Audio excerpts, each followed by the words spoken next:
नमः शिवाय। शिव सभी रूप है, सभी शिव रूप है। आपने ये सुना तो बहुत बार होगा, लेकिन इसके पीछे की वजह को नहीं जाना। ये ज्ञान सिर्फ शास्त्रों में मिलेगा, सोशल मीडिया पे नहीं। 43वां अध्याय ज्ञान निरूपण। ऋषि बोले, हे महाभाग सूत जी, अब आप हमें इस प्रकार का ज्ञान समझाइए जिसे जानकर शिव स्वरूप की प्राप्ति हो।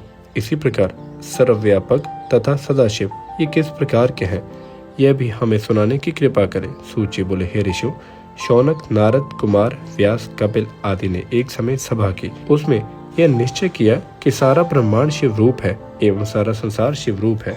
जब शिव इच्छा करते हैं तभी जगत की रचना करते हैं, और आप उस जगत के भीतर भी एवं बाहर भी हैं। संसार में लिपायमान नहीं चित स्वरूप है। वस्तुतः आप ही शुभ स्वरूप से मालूम होते हैं, इसके अतिरिक्त और कुछ नहीं।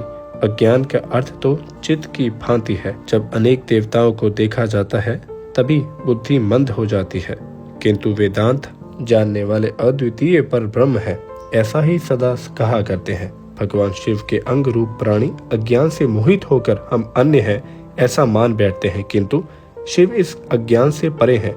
सब जीवों के रचयिता, चेतन अचेतन के स्वामी शिव इन सब में व्याप्त हैं। पंडित जन इन्हें ही देखने के लिए प्रयत्न किया करते हैं। वेदांत के अनुसार ही ज्ञान प्राप्त करके उनका दर्शन पाते हैं। शिव से भिन्न और कुछ भी नहीं। भ्रम के कारण ही शिव अनेकों रूपों में दिखाई देते हैं। कल्याण एवं कार्य में कोई भेद नहीं। अज्ञान के कारण दोनों भिन्न भिन्न दिखाई देते हैं। अज्ञान के नाश हो जाने पर फिर कुछ भेद नहीं मालूम होता। अनेक पन को प्राप्त होने वाले वृक्ष का बीज ही तो कारण है।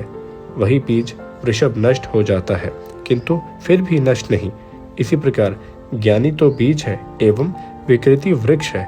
उससे जब मुक्त हो जाता है तो फिर ज्ञान ही ज्ञान है। इस कारण सभी शिव रूप है एवं शिव सभी रूप है, इसमें कोई भेद नहीं।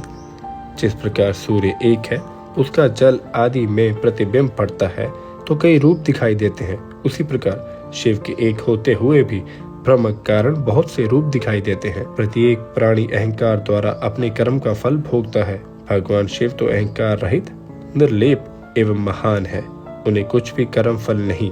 पुरुष को चाहिए कि इसी ज्ञान की प्राप्ति के लिए किसी योग्य गुरु के पास उपस्थित होवे। भक्ति भाव से उसका पाप रूप मैल धुल जाता है।